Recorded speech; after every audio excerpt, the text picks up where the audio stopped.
بسم اللہ الرحمن الرحیم۔ السلام علیکم ورحمۃ اللہ وبرکاتہ۔ آج ہم بیان کرتے ہیں ایک عالم دین کی درد بھری داستان۔ اس داستان کو شروع کرنے سے پہلے اگر آپ نے اس چینل کو سبسکرائب نہیں کیا تو پلیز اس کو سبسکرائب کر دیں اور بیل کا بٹن پریس کر دیں تاکہ اس سے ہماری حوصلہ افزائی ہو اور آپ کو بر وقت اس قسم کی ویڈیوز مل سکیں۔ تو چلیں شروع کرتے ہیں۔ ایک بزرگ فرماتے ہیں کہ ہم حج کرنے گئے تھے۔ وہ بیان کرتی ہیں کہ میں نے دیکھا کہ بیت اللہ میں ایک مولوی صاحب روزانہ قرآن پاک کی ان آیات کی تشریح کیا کرتے تھے جن کا تذکرہ یہ ہے کہ ماں باپ کے ساتھ نیک سلوک کرو، اگر ان میں سے کوئی ایک یا دونوں تمہارے پاس بوڑھے ہو کر رہیں تو انہیں کسی موقع پر بھی اف تک نہ کہو اور نہ انہیں جھڑک کر جواب دو، بلکہ ان کے ساتھ احترام اور ادب کے ساتھ بات کرو، نرمی اور رحم کے ساتھ ان کے سامنے جھکے رہو اور دعا کیا کرو کہ اے پروردگار ان پر رحم فرما جس طرح انہوں نے رحمت و شفقت کے ساتھ بچپن میں مجھے پالا تھا۔ یہ سورہ بنی اسرائیل کی پارہ نمبر 15 کی آیات کا ترجمہ ہے۔ آگے فرماتے ہیں اور بعض وقت بیان کرتے کرتے ان کی آواز لرزنے کانپنے لگتی اور الفاظ رک رک کر زبان سے نکلتے اور آنکھوں سے آنسوؤں کی لڑیاں بہنے لگتی۔ میں نے اپنے ساتھیوں کی طرف دیکھا تو وہ بھی میری طرح سب حیرت زدہ ہیں کہ آخر ان آیات قرآنی کی تشریح میں مولوی صاحب پر اس قدر گریہ وزاری کیوں طاری ہو جاتی ہے۔ ان سے ضرور وجہ دریافت کرنی چاہیے تاکہ ہمیں بھی کچھ نصیحت حاصل ہو۔ لہٰذا جب وعظ ختم ہو چکا تو ہم نے ان کو چائے پینے کے لیے کہا۔ ہمارے زیادہ اصرار کرنے سے مولوی صاحب مان گئے۔ ہم حرم شریف سے باہر نکل کر ایک ہوٹل میں چائے پینے لگے۔ حج کے دنوں میں حرم شریف کے آس پاس جتنے ہوٹل ہوتے ہیں وہ اکثر دن رات ہی کھلے رہتے ہیں۔ غرض ہم بھی ایک ہوٹل میں جا کر چائے پینے لگے اور باتیں کرنے لگے۔ باتوں میں ہم نے مولوی صاحب سے پوچھا، مولانا صاحب کیا آپ ہمیں اتنا فرمائیں گے اور اس پر وضاحت کے ساتھ روشنی ڈالیں گے کہ ان آیات الہی کی تشریح میں جناب اتنا غمگین اور افسردہ کیوں ہوتے ہیں؟ مولانا صاحب نے اس طرح سے اپنا واقعہ بیان کرنا شروع کیا کہ میں کلکتہ کے قریب ایک گاؤں کا رہنے والا ہوں۔ میرے والدین شہر میں رہتے تھے اور میرے والد ایک پرائیویٹ کارخانے میں ملازم تھے۔ پڑھے لکھے تو معمولی سے تھے لیکن نہایت نیک اور خدا ترس آدمی تھے۔ میری عمر ابھی 4 سال ہی کی تھی کہ مجھے ایک اسلامی اسکول میں داخل کرا دیا گیا۔ میرے والدین مجھے دینی علوم کی تعلیم دلانا چاہتے تھے، اس لیے میں نے 18 سال کی عمر میں عربی زبان سیکھ لی۔ میں دینی تعلیم کے دوران انگریزی بھی پڑھتا تھا اور والد صاحب کے ایک دوست کے مدرسے سے میں نے میٹرک یعنی 10ویں جماعت کا امتحان پاس کر لیا۔ میری خواہش افسر بننے کی تھی۔ میں نے اپنے والد سے اس کا ذکر کیا۔ والد صاحب کو اس زمانے میں نوکری کے 200 روپے ملتے تھے جن سے پورے گھر کا خرچ چلانا پڑتا تھا اور آئندہ کے لیے فکر کرنی تھی۔ میرے والد صاحب کا یہ خیال تھا کہ میں اب کوئی ملازمت کر لوں تاکہ گھر کا انتظام سنبھالنے میں آسانی ہو، لیکن میرا پکا ارادہ کالج میں داخل ہونے کا ہو چکا تھا۔ میں نے والد صاحب کی بہت خوشامد کی اور ان کو منایا۔ آخرکار والد صاحب راضی ہو گئے۔ میں نے ایک کالج میں داخلہ لے لیا۔ میری والدہ بڑی کفایت شعار اور عقل مند تھی۔ اپنے خالی وقت میں وہ موم بتیاں بنا کر اچھے خاصے پیسے حاصل کر لیتی۔ اس طرح ایک کو محنت تو بہت کرنی پڑتی لیکن وہ میری سب ضروریات پوری کر۔ فیس تو والد صاحب دے دیتے تھے اور دوسری ضروریات کے لیے میری والدہ مجھے چپکے سے روپے بھیج دیتی۔ مجھے معلوم تھا کہ والد صاحب بھی میرے اخراجات اور دوسرے بھائیوں کی تعلیم و تربیت کے لیے ڈیوٹی سے زیادہ وقت یعنی اوور ٹائم کام کرتے تھے۔ اس طرح ان کو زیادہ پیسے حاصل ہو جاتے اور ہمارا خرچ چلتا رہا اور میں نے 6 سال میں ڈگری حاصل کر لی۔ میں نے ڈگری تو بے شک حاصل کر لی مگر اس کالج کی تعلیم کے دوران اور اس زمانے میں کالج کے ماحول کے رہن سہن نے میرے اسلامی شعار اور طریقے کو بالکل ہی بدل دیا اور میں اسلامیات کو بالکل ہی بھول چکا تھا۔ اس لیے یہ ماحول ہی نیا اور ایسا تھا کہ میں وہاں کا رنگ لیے بغیر نہ رہ سکا۔ میرا ذہن، میرے خیالات جدید و تعلیم و تربیت سے بہت متاثر ہو چکے تھے۔ اب کیسا دین اور کیسے دین کی باتوں پر چلنا اور کیسی نماز اور روزہ کرنا، میری حالات اور خیالات سبھی بدل چکے تھے۔ میں نے 6 سال پورے کالج میں اول نمبر کی کامیابی حاصل کی، اس لیے درخواست دینے پر مجھے اسی کالج میں ملازمت مل گئی اور میں 350 ماہوار تنخواہ پانے لگا۔ چند سالوں میں میری تنخواہ 500 روپے ماہوار ہو گئی۔ اب والدین نے میری شادی کی فکر کی۔ وہ یہ چاہتے تھے کہ کسی نیک اور دیندار لڑکی سے میری شادی ہو جو گھر میں ایک اچھی بہو کی طرح رہے، لیکن میری خواہش یہ تھی کہ وہ آج کی نئی تہذیب اور نئی تعلیم سے واقف ہو تاکہ موجودہ دور اور اعلیٰ سوسائٹی میں کھپ سکے، ہر ایک کے ساتھ کھلے عام باتیں کر سکے، ننگے ڈانس دیکھ سکے اور رنگے ڈانس کر سکے، سینہ تان کر بازاروں میں چل سکے اور ہر بے حیائی کے کام میں ترقی کر کے آگے بڑھ سکے۔ لہٰذا میں نے اپنی پسند کا ذکر اپنی ماں کے ذریعے سے اپنے والد صاحب سے کر دیا، لیکن انہوں نے پسند نہ کیا اور برا مانا۔ لیکن مجھے نئی روشنی کے سوا کچھ دکھائی نہیں دیتا تھا۔ ایسا بھوت سر پر سوار تھا کہ کہاں کا خدا کا خوف اور کہاں کا دین کا شوق، نہ قرآن مجید سے محبت، نہ نبی کریم سے الفت۔ ہر طرف سے نفس اور شیطان نے پوری طرح رنگ چڑھا دیا اور میں اپنی ضد پر قائم رہا۔ ماں باپ کی بات کسی طرح بھی میرے عقل میں نہ آتی تھی اور نہ ہی میں ماننے کے لیے تیار تھا۔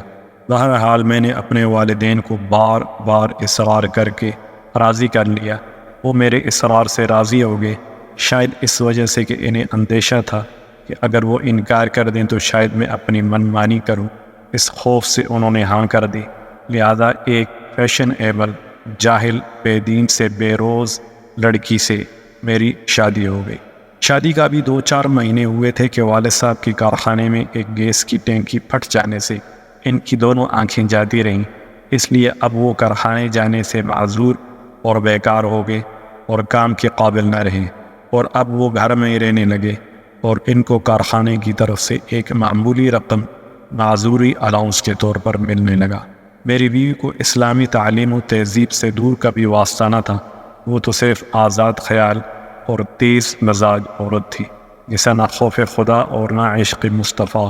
وہ کی جانے کہ اسلام کیا ہے، وہ تو پہلے ہی دین سے جاہل مطلق تھی۔ کچھ اس کی سہیلیوں نے اس کے کام بھر دیے کہ ارے دیکھو، ساس سسر کی خدمت کرنا تمہارا فرض نہیں بلکہ ساس سسر تو تمہاری خدمت کے لیے ہیں، تم ان سے جو چاہو خدمت لینا۔ جو لڑکیاں جاہل، گنوار اور بے عقل ہوتی ہیں وہ اپنے ساس سسر کی خدمت کیا کرتی ہیں؟ تمہارا کوئی حق وقت نہیں ان کی خدمت کرنے کا، تم اپنے شوہر کی وہ کر رہنا بس۔ اس وقت میں کسی انگریز سے کم نہ تھا، میرے دن رات، صبح و شام عیش و مزے میں گزرتے تھے۔ اب سوائے خواہشات نفسانی کے نشہ کے کچھ یاد ہی نہیں تھا۔ لیکن جب میں نے دیکھا کہ میری محبوبہ بیوی میرے بوڑھے ماں باپ کی خدمت سے نفرت اور پرہیز کرتی ہے تو میں اس پر ناراض ہوا، لیکن آہستہ آہستہ اس نے مجھ پر جادو کر دیا کہ میں اس کی ہر حرکت پر اظہار پسندیدگی کرتا تھا۔ میں اس کی ترس مزاجی اور ڈانٹ ڈپٹ کو برا جانتا تھا۔ وہ میرے سامنے میرے والدین کو کچھ بھی برا کے لیے بھلا کہتی رہتی، لیکن میرے کان پر جوں نہ رینگتی اور مجھے ذرا بھر بھی احساس اور برا معلوم نہ ہوتا تھا۔ اب وہ میرے والدین پر ہر آئے دن طرح طرح کے الزامات لگانے لگی، لیکن کیا کرتا، میں اب صرف نفس کا بندہ بن کر رہ گیا تھا اور روحانی موت مر چکا تھا۔ مجھے اس سے اتنی محبت ہو گئی تھی کہ میں اسے کچھ بھی نہ کہتا تھا، حتیٰ کہ زبان تک نہ اس کے سامنے ہلاتا، بس ہر وقت اسی کا کلمہ پڑھتا اور اسی کی محبت کے گن گاتا، جو کچھ ہوتا پڑا دیکھتا رہتا۔ پیارے والدین نے بے بس اور مجبور و لاچار اور نہایت تنگ آ کر مجھ سے فریاد اور شکایت کی۔ آہ میری بدبختی! تو میں نے یہ کہہ کر ٹال دیا کہ آپ کو غلط فہمی ہے، میری بیوی ایسی نہیں ہے، وہ بڑی عقل مند اور صاحب سلیقہ ہے، آپ کی عقل ٹھیک نہیں ہے۔ ایک روز کی بات ہے، والد صاحب رات کو کسی ضرورت سے پانی لینے کے لیے اٹھے تو نابینا تو تھے ہی، ایک اسٹول سے ٹکرا گئے اور اسی اسٹول پر دودھ کا برتن رکھا تھا، وہ زمین پر گر گیا اور سارا دودھ زمین پر الٹ گیا۔ بس پھر کیا تھا، بیگم صاحبہ اٹھی اور ان کو بہت بری طرح للکارا، تمہیں شرم نہیں آتی چوری کرتے ہوئے؟ چھوٹے منع کا دودھ رکھا ہوا ہے اور چاہتے ہو چپکے سے خود پی لو، خبردار آئندہ ایسی حرکت کی، اچھی طرح دودھ پینے کا مزہ چکھا دوں گی۔ میری دکھی والدہ بھی جاگ رہی تھی، انہوں نے بڑی نرم آواز سے کہا، نہیں بیٹی ایسا نہ کہو، یہ تو پانی پینے اٹھے تھے، سامنے اسٹول تھا، دودھ کا برتن گر گیا۔ چپ رہے بڑھیا، لگی باتیں بنانے اور تعبیریں کرنے، مجھے پڑھاتی ہے، تجھے کچھ تمیز بھی ہے بات کرنے کی؟ بوڈھی تجھ سے نمٹوں گی، دیکھ تو صحیح، جب تیری بھی خبر لوں گی، دور رہو میرے سے، خبردار، آئندہ جو میرے سامنے بڑبڑائی۔ تیری عقل کھسیا گئی ہے، کہتی ہے ایسا نہ کہو، سٹول سے ٹکرا گئے۔ میں جانتی ہوں انہیں چوری سے کھانے پینے کی عادت ہے، غرض میری بیوی نے انہیں بہت ہی بری طرح سے جھڑکا اور ڈانٹ ٹپٹ کی، اور میں پڑا یہ سب کچھ دیکھتا رہا۔ لیکن میں نے بیوی کو نہ روکا، بلکہ اسے ایک لفظ بھی نہیں کہا کہ یہ تو ان سے کیا کہتی اور کیوں کہتی ہے، اسے ٹوکا تک نہیں۔ تھوڑے دنوں بعد ایک دن میرے ماموں آئے اور میرے والد اور والدہ کو اپنے ساتھ لے گئے۔ بیوی کہیں باہر گئی ہوئی تھی۔ جب اسے آنے پر پتہ لگا، اس نے اطمینان کا سانس لیا کہ شکر ہے سر سے بوجھ اترا، اور کہا کہ اچھا ہوا روز روز کی کل سے نجات ملی۔ اس واقعے کو 3 سال گزر گئے، اور ایک بچہ کی پیدائش کے بعد میری بیوی کا انتقال ہو گیا۔ بس میرے لیے بہت ہی مصیبت کا سامنا تھا۔ بیوی کا مرنا کیا تھا، میری زندگی سنسان ہو گئی اور اکثر میں کھویا سا رہنے لگا۔